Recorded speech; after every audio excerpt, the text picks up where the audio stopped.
안녕하세요. 오늘도 사연 살롱을 찾아주셔서 감사합니다. 저는 연년생 자녀를 둔 아이 엄마입니다. 최근 아이들과 함께 여행지에 놀러 갔다가 예상치 못한 질문을 받게 됐어요. 엄마, 왜 우리는 친할아버지, 친할머니가 없어? 하는 질문이었죠. 그 질문 때문에 저는 오래전 있었던 일을 다시 떠올릴 수밖에 없더라고요. 지금은 시간이 지나 기억이 흐려져서 아무렇지 않지만 사실은 마음속에 그 사건이 항상 남아 있었던 것 같아요. 어디 말할 데도 없고 속 편하게 털어놓을 수 없는 지극히 개인적인 가정사다 보니 늘 마음속에 담아둔 채로 살았던 것 같아요. 이제는 그 이야기를 좀 꺼내놓아야 속이 시원할 것 같아 이렇게 사연을 보내봅니다. 먼저 어릴 때 제 이야기를 하자면 감사하게도 경제적으로 부족함 없이 자랐어요. 친정아빠는 대기업 임원이셨고 엄마는 대학 교수셨거든요. 자녀가 화목한 가정에서 자라는 데는 물론 경제적 여유도 중요하지만 저희 집에서는 돈보다 더 중요한 가치가 있었어요. 돈이 많다고 부자가 아니야. 제대로 즐길 줄 아는 사람이 진짜 부자란다. 아빠는 늘 그렇게 말씀하셨고 엄마께서도 돈도 중요하지만 인품과 지식이 먼저야. 돈으로 사람을 평가하는 건 천박한 짓이야. 라고 가르치셨죠. 그런 부모님 밑에서 자랐기에 겉보기에 화려한 삶보다는 내실을 다지는 게 더 중요하다고 생각하며 살았어요. 결혼할 때도 마찬가지였어요. 상대방을 고르는데 경제적인 능력보다는 인품을 봤죠. 시댁도 마찬가지였고요. 하지만 세상에는 어떤 순간이 오면 속내를 감출 수 없는 사람들이 있더라고요. 돈이 사라지면 그 사람의 진짜 얼굴이 보인다는 말이 있잖아요. 그때는 그 말이 그렇게 무섭게 다가올 줄은 몰랐죠. 남편과는 부모님 지인분의 주선으로 만든 선자리에서 만나게 됐어요.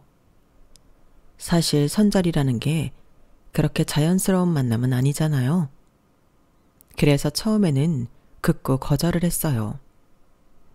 엄마, 아빠, 연애는 내가 알아서 할게. 굳이 이렇게 하면 나 불편해서 아무것도 못한다니까? 그래도 한 번만 만나봐, 글쎄. 너 윤숙이 이모 알지? 그 이모가 그렇게 그 집 괜찮다고 너 소개시켜주고 싶다잖아. 어른들이 소개시켜주면 더 부담스러운데. 정 아니면 그냥 식사만 하고 오면 되지. 뭘 그렇게 무겁게 생각할 거 있니? 혹시나 네 맘에 들면 만나보면 좋잖아. 알겠어요. 대신 이번이 마지막이에요. 친정 엄마의 닭달로 나간 자리에서 멀끔한 차림으로 앉아있는 남편을 보는데 상상했던 것보다 훨씬 인상이 괜찮아 보이더라고요. 그런 자리는 처음이라 어색해서 많이 뻣뻣하게 굴었는데 남편은 친절한 얼굴로 분위기를 잘 리드해 줬어요. 오늘 너무 즐거웠어요. 다음에 만나보고 싶은데 그래도 될까요? 좋아요. 저도 덕분에 재미있었어요. 생각과는 달리 남편은 입담도 매너도 좋았고 이런 사람을 쉽게 만나진 못하겠다는 생각이 들었어요. 그래서 바로 연락처를 교환했고 몇 번 데이트를 하고 나서 바로 연인이 되었죠. 본격적으로 연애를 시작하고 나서 1년이 지나자 서로에 대해 웬만한 건 다 알게 되었어요. 알고 보니 남편의 아버지께서 제조업 공장을 운영하고 계셔서 꽤 부유하게 자란 편에 속했죠. 가끔 주고받는 가족 사진이나 본가에서 찍은 사진 등을 봐도 남편의 집안이 부유하다는 건 바로 보이더군요. 배경으로 보이는 가구, 인테리어 등이 돈이 없으면 할 수 없는 값비싸 보이는 것들이었거든요. 그걸 알고 나니 막상 좋기도 하면서 한편으로는 고민도 생겼어요. 저희 집도 경제적으로 어려움이 있는 건 아니지만 저희 부모님은 저를 검소하게 키우셨고 두 분께서도 검소하게 지내셨거든요. 하지만 남편과의 유대감이 깊어질수록 그런 부분에 대한 걱정은 흐려졌어요. 야, 보통 시댁이 친정보다 못 살아서 고민이던데? 넌 무슨 걱정이야? 집안끼리 비슷하게 잘 사는 것도 되게 축복이다. 니네 집도 잘 사는 편이니까 딱히 반대도 없을 것 같고, 더 잘 살면 지원 더 해줄 텐데 얼마나 좋아. 더도 별게 다 걱정이라니까? 그런가? 당연히 배부른 걱정이지. 그리고 어차피 결혼하면 더한 일도 많은데 나중에 생각해보면 집안 차이는 감사하다는 생각만 들걸?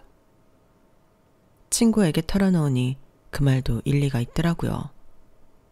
원래 결혼이라는 게 두 집안이 합쳐지는 거니까 이 정도 차이쯤은 괜찮겠지 생각하고 말아버렸죠.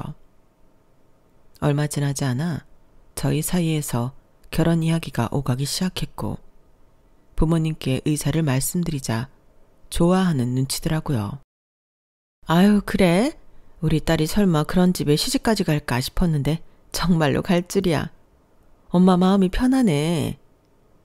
엄마, 언제는 돈이 중요한 게 아니라면서요. 그렇긴 한데 성품이 괜찮아 보이니 이왕이면 잘 살면 더 좋은 거지? 그러게, 나도 이거 내 딸이 그래도 부잣집에 시집간다니 왠지 마음이 놓이는구만. 엄마 아빠도 참 못 말리신다니까요. 부모님께서 농담하시는 모습을 보니 저도 덩달아 기분이 좋아졌어요. 그래도 혹시나 싶었던 마음마저도 시댁에 방문하면서 달라졌죠. 처음 시댁에 방문했을 때는 사람인지라 저도 모르게 살짝 주눅이 들기는 했어요. 시댁은 강남에 있는 고급 주택이었고 시부모님은 머리부터 발끝까지 명품을 두르고 있었거든요. 어머, 어서 와요. 우리 현우가 이렇게나 좋아하는 여자친구는 처음이라 많이 궁금했어요. 아, 참 곱게도 생겼네. 감사합니다. 처음 뵙겠습니다. 이제 우리 식구 될 건데 너무 그렇게 긴장하지 마요. 편하게 시어머니 하고 불러. 엄마도 참, 아직 결혼도 안 했고 초면인데 무슨 벌써부터 시어머니야. 그게 더 불편해요. 그래? 나도 며느리 생기니까 좋아서 그러지, 이 녀석아. 내가 자식이라곤 아들놈 하나밖에 없어서 집에 여자가 하나 더 있으면 어떨까. 늘 상상만 했거든. 아, 그렇다고 너무 걱정은 말아요. 딸 같은 며느리 되라는 소리는 안 할 거니까. 대신 내가 엄마 같은 시어머니는 좀 되고 싶어서. 말씀만 들어도 너무 감사한데요. 앞으로 잘 부탁드립니다. 시댁 분위기는 정말 화기애애했어요. 교양 있는 시어머니와 다정다감하신 시아버지까지. 남편이 어떻게 자라왔을지가 느껴져서 정말 좋더라고요. 그래서 아주 조금 남아있던 걱정마저 사라졌죠. 양가 인사를 무사히 마치고 본격적으로 결혼 준비를 시작하게 됐어요. 그런데 며칠 후 시어머니께서 전화가 오시더군요. 며느라, 내가 소개해주고 싶은 사람들이 있는데 혹시 내일 저녁에 시간 괜찮니? 내일 저녁이요? 괜찮을 것 같아요. 그런데 어떤 분들이세요? 나랑 친하게 지내는 사모님들 모임인데 우리 며느리 너무 잘 들어왔다고 자랑하니까 다들 궁금해하셔. 여기도 가족 같은 사람들이니까 너무 신경 안 써도 돼. 어머님은 신경 안 써도 된다고 하셨지만 어떻게 그럴 수가 있겠어요. 순간적으로 긴장감이 확 몰려왔지만 이미 시간이 된다고 해버려서 거절을 하지 못하겠더라고요. 그래서 우선은 약속을 잡았어요. 결혼 전이니 딱 한 번만 나가야겠다 싶더라고요. 어머님, 저 왔어요. 어머나, 정순 씨 며느리구나. 참 참하게도 생겼네. 현우가 왜 그렇게 좋아했는지 알겠네. 그러게, 우리 나이 되면 얼굴만 봐도 어떤 사람인지 딱 알지. 착하네, 착해. 그치? 집안에 여자 잘 들어오는 게 그렇게 중요한데 우리 집은 앞으로도 더 잘 될 건가 봐. 사돈 두 분도 배울 만큼 배우신 분들이라 그런가 예의도 바르고 이뻐 죽겠어. 우리 집은 며느리가 아주 복덩이야, 복덩이. 우리 아들도 저런 며느리 데리고 왔으면 좋겠는데 좋은 여자 있으면 소개 좀 시켜줘요. 네, 열심히 찾아볼게요. 어머님이 데리고 간 곳은 말 그대로 어느 정도 사는 공장이나 중소기업을 운영하는 분들의 사모님 모임이었어요. 그날 저를 데리고 간 식당도 회원제를 받는 고급 레스토랑이었죠. 어머님이 아니었으면 평생 구경도 못 해봤을 식당이었죠. 엄청난 가격에 화려하고 양 적은 음식들이 식탁을 채우기 시작했어요. 맛은 있었지만 가격을 생각하면 솔직히 아까운 생각이 계속 들더라고요. 제 소개가 끝난 후 사모님들 사이에 오가는 얘기는 오로지 돈뿐이었어요. 어디에 투자하면 돈을 번다더라. 누가 어디서 어떻게 대박이 터져서 돈을 벌었다더라. 돈 버는 얘기에 관한 것뿐이었죠. 다들 명품은 기본으로 두르고 계셨고요. 그런 어머님의 모습을 보면서 뭔가 제가 생각했던 것보다 훨씬 더 대단한 집에 시집을 온 건가? 약간 착각마저 들더라고요. 하지만 남편에게 물으니 남편은 회의적인 태도를 보였어요. 뭐 우리 집이 잘 살기는 하지만 그 정도까지는 아니야. 엄마가 버는 만큼 쓰고 싶어 하셔서 그런 거지. 옛날에 아빠 사업 잘 안 될 때는 힘들게 사셨거든. 그래서 옛날로 돌아가기 싫어하셔. 그래도 너무 쓰기만 하시면 안 좋은 거 아니야? 뭐 그거야 부모님들 알아서 하시겠지. 그렇긴 하지만 그때만 해도 저도 남편이랑 똑같이 생각했어요. 하지만 어머님께서 저희 결혼식에 개입하기 시작하셨죠. 며느라, 너희 예식장 잡았다면서? 네, 어머님. 내가 지난주에 너네 잡았다던 예식장을 보고 왔는데 그렇게 작은 곳에서 해도 괜찮겠니? 우리 쪽도 하객이 꽤 많은데. 어머님, 하객수는 저희도 맞춰서 예식장 고른 건데 혹시 더 오실 예정이세요? 그 부분은 제가 잘 몰라서요. 그치, 더 오면 더 올 수 있지.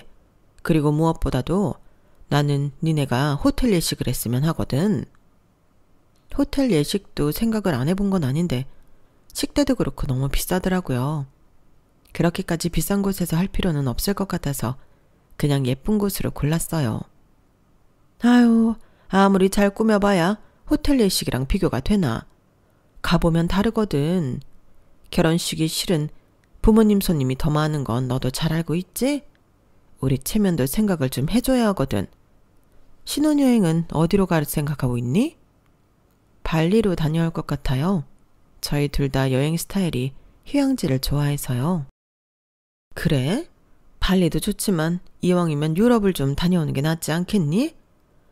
아, 유럽은 둘 다 다녀오기도 했고 결혼식 자체도 돈이 많이 드는데 그만큼 투자할 것도 없고 이왕이면 둘 다 안 가본 곳을 가보고 싶어서 골랐어요.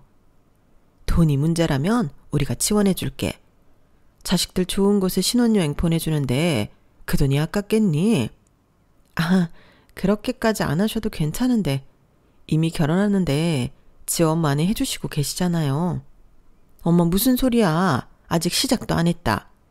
니네가 자꾸 니네 힘으로 하려고 하니 우리가 뭐 지원해주고 싶어도 해줄 수가 있어야 말이지. 근데 아니나 다를까 너희 둘 힘으로 하려고 하니 우리 집안 체면은 좀 고민하지 않고 준비를 하고 있는 것 같아서. 결혼식이라는 게 부모 행사거든. 그래서 우리 집 입장도 신경을 써주면 좋겠구나. 돈이 걱정이면 얼마든지 지원을 해줄게. 원래 저희 부부는 최대한 부모님께 손 벌리지 않고 결혼 준비를 하기로 계획했었지만 역시 뜻대로 되지 않더라고요.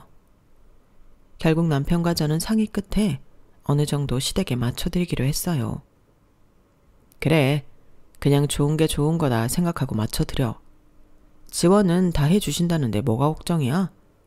이왕 이렇게 된 거 한 번뿐인 결혼식 성대하게 해버려. 기대된다. 그래도 이게 다 나중에 빚으로 돌아올 것 같아서. 그게 아니더라도 마음의 빚으로 남아있을 것 같고. 네가 너무 착해서 그래. 원래 준다고 할 때 받아야 된다. 그리고 나 같아도 내가 여유 있으면 자식이 최고 좋은 데서 했으면 좋겠다고 생각할 것 같은데? 그건 그렇지. 주변에 이야기해봐도 또 스스로 생각해도 나쁠 게 없는 제안이었지만 괜히 찜찜한 마음이 드는 건 어쩔 수 없더라고요. 우리 엄마가 원래 남들한테 보여지는 걸 중요시 생각해서 그래. 신경 쓰지 마. 남편도 별 생각 없이 받아들이는 것 같아서 알아도 남편이 잘 알겠지란 생각에 그만 걱정은 줄이기로 했어요.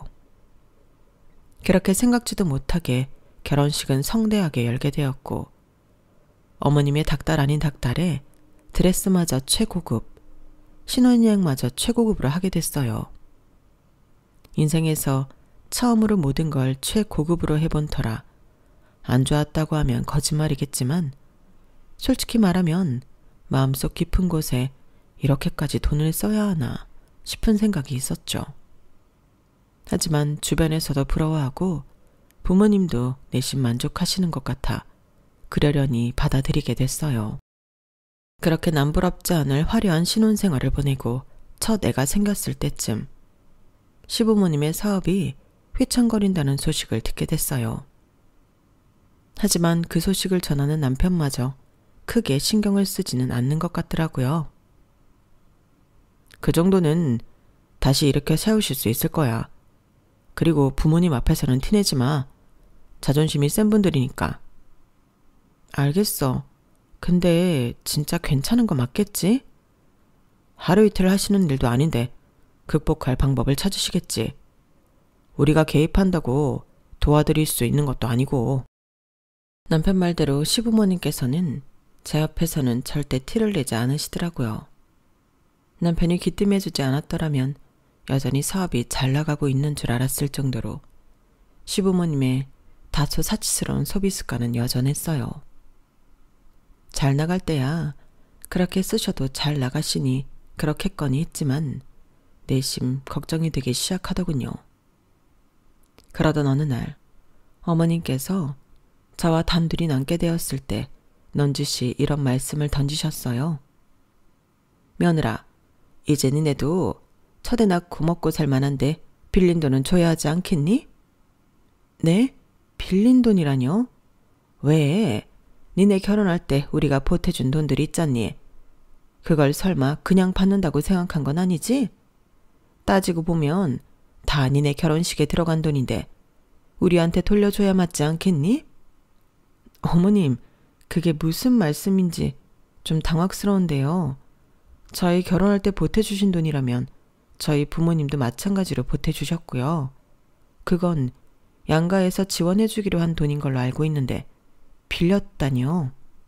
아니, 그거 말고 니네가 결혼식이니 신혼여행이니 드레스니 전부 평범하게 맞춘다고 해서 우리가 품위 유지비로 빌려준 돈 있잖니. 그건 너희 친정 도움 없이 순수하게 우리 집에서만 보태준 돈이잖아. 설마 잊은 거 아니지? 잊기는요. 제가 그걸 어떻게 잊겠어요. 그런데 어머님, 그때 그 돈은 시댁 품위 유지비였던 걸로 기억하는데요. 저희는 결혼식을 애초에 그렇게 호화롭게 할 생각도 없었고 저희 힘 닿는 수준에서 진행하려고 했던 거 기억하시죠? 신혼여행도 유럽으로 갈 필요 없었고요. 뭐? 그럼 너는 그 돈이 당연한 돈이었다는 거니? 그래서 그 돈으로 호강한 게 누군데? 너 아니야? 주변에서 다들 부러운 눈으로 쳐다보고 인생에서 한 번뿐인 결혼식 최고로만 해서 가장 득본 게 누군데? 넌 필요도 없는데 우리가 돈 대줬으니 입 싹 닫겠다 이거야? 어머님, 그런 뜻이 아니라요. 왜 그렇게 말씀하세요? 저도 난처해서 그래요.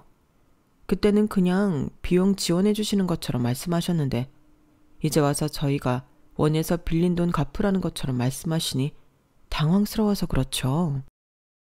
하여간 이래서 돈은 그냥 주면 안 되는 건데 내가 물렀다 물렀어.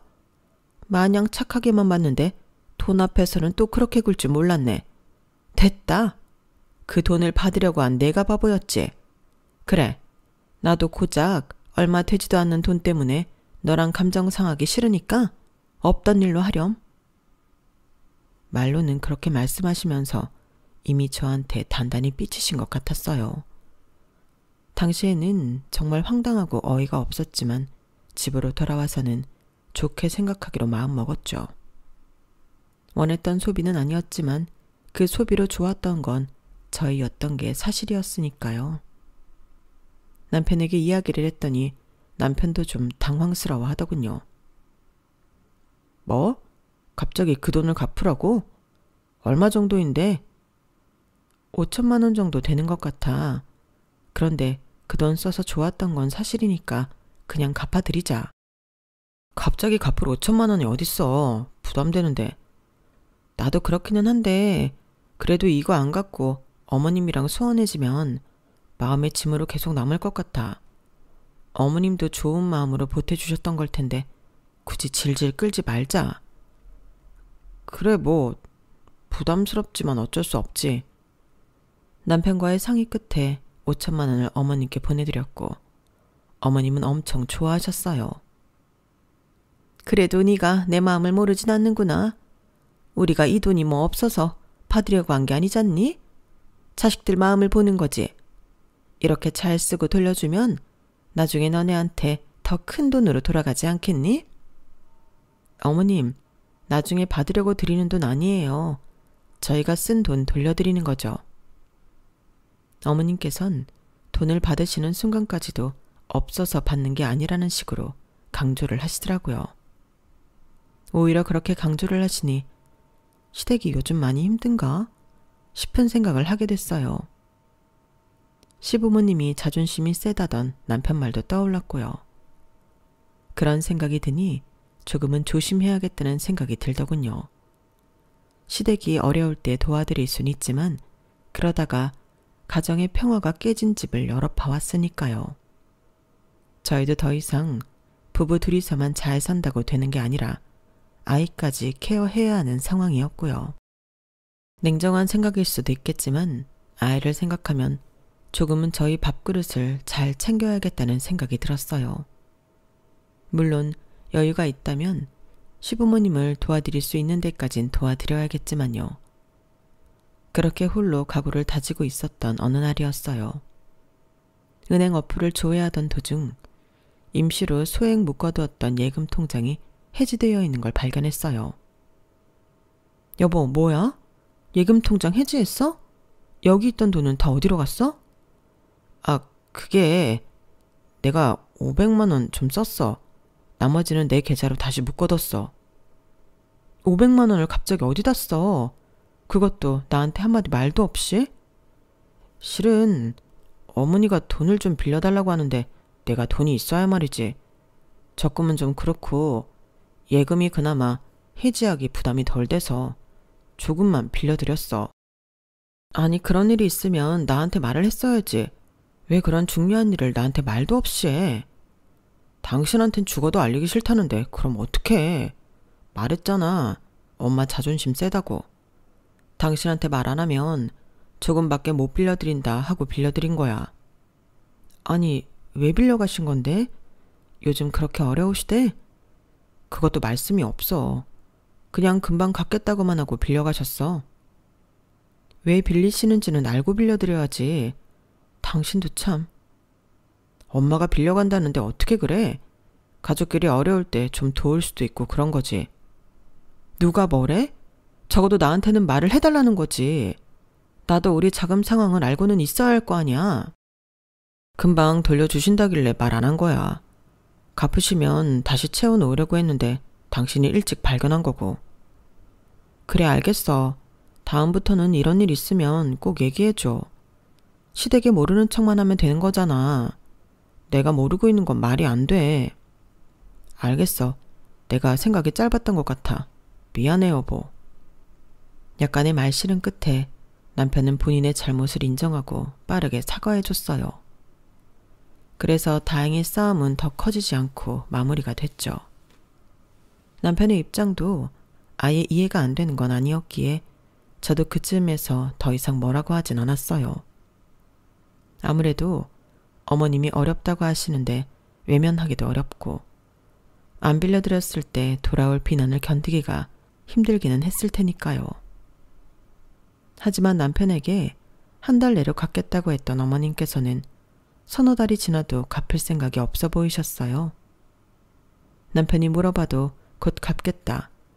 돈 들어오면 갚을 테니까 좀 기다려봐라. 는 말씀만 하실 뿐이었죠. 여보, 미안해. 내가 면목이 없다. 아니야. 그래도 적게 빌려드렸으니까 큰 부담은 안 되네. 그 돈은 못 받는다고 생각하자. 대신 저번에도 말했지만 다음부터는 나한테 미리 말해줘야 해. 그렇게 말하니 남편이 무척 고마워하더라고요. 어머님께서 요구하신 결혼식 비용 때문에 5천만 원을 보내드린 직후라 저희 쪽도 넉넉한 상황은 아니었지만 저도 500만 원 때문에 시댁과 척지고 싶은 생각은 없었거든요. 5천만 원이야 우리가 쓴 돈이라 그렇다 치고 500 정도는 어려울 때 그냥 드릴 수도 있겠다 싶었죠. 그렇게 좋게 생각하며 넘겼는데 더 이상은 좋게 생각할 수 없는 일이 일어나고야 말았죠. 남편에게 긴 출장이 잡혀 아이들을 데리고 본가에서 며칠 지냈는데 친정아빠 통장 정리를 도와드리다가 이상한 걸 보고 만 거예요. 아빠, 이게 뭐예요? 아빠의 통장을 본 순간 제 눈을 의심했어요. 무려 3억이라는 고액의 숫자가 인출이 되어 있었던 거예요. 잘못 봤나 싶어 눈을 씻고 다시 숫자 0을 세어봤지만 개수는 마찬가지였어요. 그게 말이다. 사돈께서 급하게 돈을 좀 빌려달라고 하셔서. 네? 시부모님이요? 사업하는 데 필요한 자금인데 상황이 좀 급한 모양이더구나. 그래도 사돈인데 어떻게 외면할 수가 있겠니? 최대한 금방 돌려주시겠다고 하니 기다려보자. 세상에. 근데 시댁에서 많이 힘든 모양이구나. 너한테는 괜히 걱정 끼칠까 이야기 안 하려고 했는데 들킨 김에 한번 물어나 보자. 저도 잘 모르겠어요. 원체 그런 이야기를 안 하셔서. 그래도 아빠한테까지 연락하셨을 줄은 몰랐는데. 너무 걱정 마라. 아빠가 누구니? 아무리 사돈지간이라지만 돈 문제는 확실하게 해두는 게 서로 좋은 거 나도 안다. 네가 무슨 생각하는지 아는데 차용증도 써놨으니 못 받을 걱정은 안 해도 된다. 아무래도 남편이 빌려드린 500만 원도 못 받고 있으니 3억이라는 금액은 더욱 돌려받지 못할 것 같다는 생각에 불안할 수밖에 없었어요. 그런데 아빠께서 제 생각을 읽으셨는지 금고에서 차용증을 꺼내서 보여주시더군요. 내용을 확인해 보니 다행히 담보도 확실하게 걸려 있더라고요. 봤지? 사돈께서 살고 계신 집 일부도 담보로 설정해 주셨어. 그러니 안 갚을 일은 없을 거다. 와, 아빠 잘하셨어요. 그래도 담보가 확실하니 안심해도 되겠네요. 그래, 아빠가 누구냐? 어려울 때 서로 돕더라도 이런 건 확실하게 해둬야 뒤탈이 없는 거야. 자칫 잘못하면 선의로 베풀었던 일이 악용될 수 있거든. 다행히 확실하게 처리해 두신 덕분에 큰 걱정은 안 되었어요. 하지만 인생은 정말 한치 앞을 알 수 없더군요. 그렇게 든든하셨던 아빠가 갑자기 세상을 떠나실 거라고는 미처 상상하지 못했으니까요. 윤정아, 너희 아빠가... 엄마, 무슨 일이세요? 아빠가 왜요? 추운 겨울날이었어요.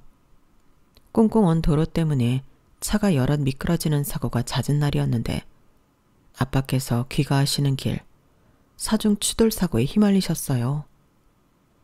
소식을 듣고 반쯤 이성을 잃은 채 병원에 도착했지만 아빠께서는 이미 세상을 떠나신 후였어요. 미처 마지막 인사를 나누지도 못한 채 아빠를 떠나보냈다고 생각하니 정말 가슴이 미어지더군요. 혼자 남게 되신 엄마 걱정도 너무 되고 앞으로 어떻게 살아야 할지 방향을 잃어버린 느낌마저 들었어요. 말로 표현할 수 없는 큰 슬픔 속에서 아빠의 장례식이 치러졌어요. 반쯤 정신이 없는 채로 조문객을 맞이하고 있는데 남편이 다가오더군요. 여보, 잠깐 쉬고 있어. 여기는 내가 지킬게. 아니야, 내가 있어야지. 우리 아빠인데. 당신 지금 너무 멍해 보여. 걱정돼서 그러니까 조금 쉬고 있어. 남편의 배려 덕분에 사람들의 시선이 닿지 않는 벽 뒤 구석에서 쉬고 있던 중이었어요. 시댁 식구들이 우르르 나오며 나누는 이야기 소리가 들리더라고요. 아유, 저 양반도 참 아직 젊은 나이에 어찌 저렇게 됐을까. 참 안 됐지. 그래도 참 착한 사람이었는데. 근데 말이야, 사돈한테 빌린 돈은 그럼 어떻게 하지? 어머, 그러게요. 안 갚아도 되려나? 안사돈은 그 돈에 대해 전혀 모르시는 것 같던데? 며느리도 모르는 눈치고 비밀로 해주신다고 했으니까 사돈 돌아가시고 아는 건 우리뿐인 것 같은데? 어머, 세상에 웬일이야? 안 그래도 그 돈 어찌 갚나 엄청 막막했는데 차용증에 갚기로 한 기간이 거의 끝나가잖아요. 그러게, 이게 참 죄송한 일이지만 우리한테는 너무 잘된 일이네. 그 돈만 안 갚아도 충분히 여유가 생긴다니까. 그래요, 그래. 우리만 입 싹 닫고 있으면 되지. 나중에 사업 다시 잘 되면 애들한테 차나 한 대 사주면 되겠네. 그가 좋은 생각이네. 우리가 뭐 그렇게까지 양심 없는 사람들은 아니잖아. 지금 좀 힘들어서 그렇지. 여보, 근데 나 더 좋은 생각이 났는데 말이에요. 이건 좀 너무 나쁜가? 뭔데? 말이나 해봐. 그 뒷이야기를 들었어야 했는데 시부모님께서 악마처럼 킬킬거리면서 웃는 소리에 정신이 아득해지더라고요. 더 이상은 못 듣겠어서 그 자리를 뛰쳐나와 버렸어요. 심장이 벌렁거리고 손발이 차게 식더라고요. 분노와 배신감에 한참 동안 장례식장에 들어가지를 못했어요. 이걸 남편에게 어떻게 이야기해야 할지 감도 안 오더군요. 잠시 진정될 때까지 기다렸다가 예식장에 들어가니 예상치 못한 일이 일어나고 있었어요. 부의금 가지고 오신 분 그쪽 함에 넣지 말고 이쪽으로 주세요. 엄마, 아빠, 지금 뭐 하시는 거예요? 부의금 함에 넣어야죠. 넌 모르는 그런 게 있다. 그게 뭔데요? 말씀을 해주셔야죠. 집사람 보면 어쩌려고 이러세요? 여보. 지금 뭐들 하시는 거세요? 아, 며느리 왔구나. 그게 말이다. 실은 너희 아버지가 우리한테 진 빚이 있거든. 아무래도 이렇게 돌아가셨으니 그 빚을 갚지는 못하실 것 같으니 부의금이라도 받아가기로 안사돈이랑 합의했다. 네? 뭐라고요? 저기 부의금 함에 넣지 말고 그냥 나한테 달라니까. 이쪽 사돈이 우리 집에 진 빚이 있어서 그래요. 이리로 줘요. 그 뻔뻔한 행태를 보니 이루 말할 수 없이 화가 치밀어 올랐어요. 엄마께서는 아무것도 모르고 그저 아빠께서 빚을 졌다는 말에 부의금을 가지라고 하신 모양이더라고요. 평소라면 뭔가 이상하다는 걸 눈치채셨을 뿐인데 엄마께서도 너무 큰 슬픔에 빠져 계셔서 그런 걸 따질 여력이 없어 보이셨어요. 부의금을 뺏는 것도 뺏는 거지만 양심도 없이 아빠의 장례식장에서 생전 안 하셨던 일로 아빠를 욕보이게 하는 모습은 도저히 참을 수 없었어요. 생각해보니 친정에서 아빠가 시댁에 돈을 빌려줬다는 사실을 알게 된 날 받아온 차용증이 가방 안에 아직 있겠더라고요. 가방을 잘 바꿔 들고 다니지 않는 데다 차용증을 본 게 불과 한 달도 안 된 일이었거든요. 그래서 부랴부랴 가방을 뒤졌더니 다행히 차용증이 있었어요. 누가 누구한테 돈을 빌려요? 어머님, 아버님, 정말 양심 있으세요? 그게 무슨 말이냐? 네가 어른들끼리 한 거래에 대해 뭘 알겠냐? 우리가 그렇다면 그런 줄 알지. 그럼 우리가 없는 소리를 지어내기라도 했다는 거야? 네, 아주 뻔뻔하게 없는 소리를 잘도 지어내시는데요. 우리 아빠가 두 분께 빚을 졌다고요?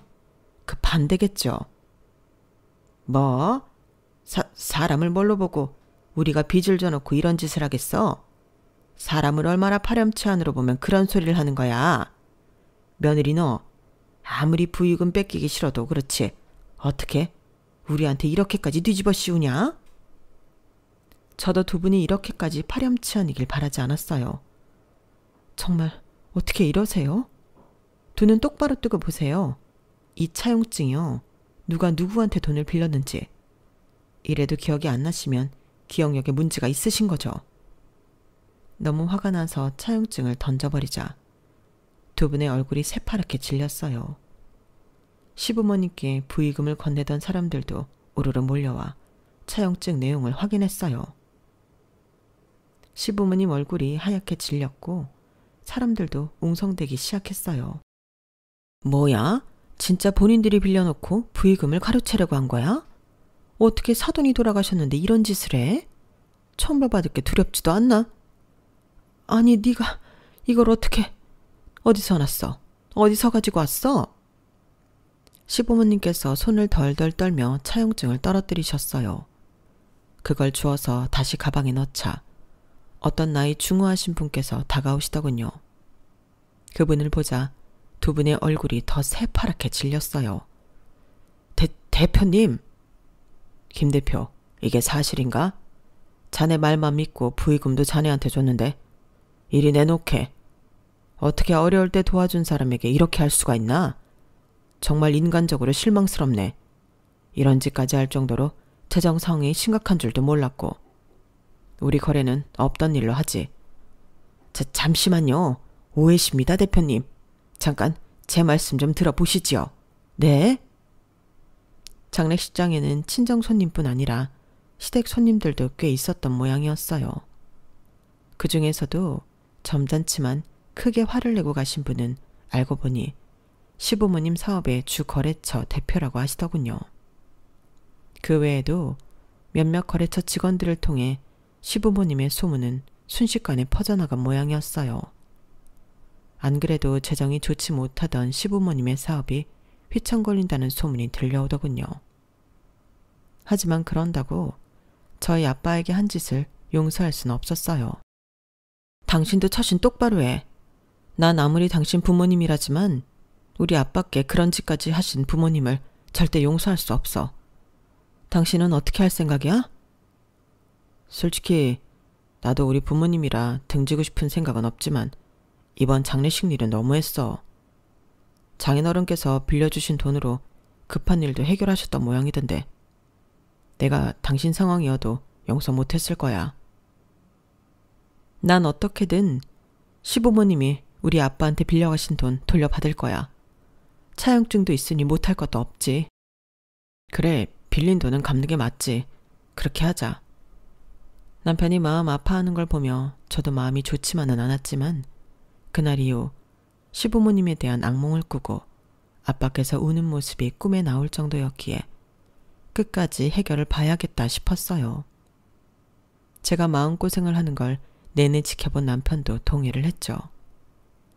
그래서 장례식이 정리되고 마음 추스르는 대로 법적인 절차에 들어갔어요. 변호사를 선임하고 담보권을 실행했어요. 시댁에서는 난리가 났죠.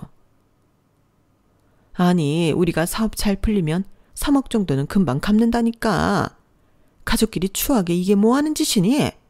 조금만 믿고 기다려주면 안 되겠니? 저희 아빠께서 이미 충분히 기다려주신 것 같은데요. 갚기로 한 약속 기한도 지났고요. 그래, 우리가 그날 일은 잘못했다. 근데 있잖니, 너도 살아보면 알겠지만 우리처럼 큰 돈 만지면서 일하는 사람들은 그렇게 돈 때문에 순간 눈 뒤집혀지는 일이 많아.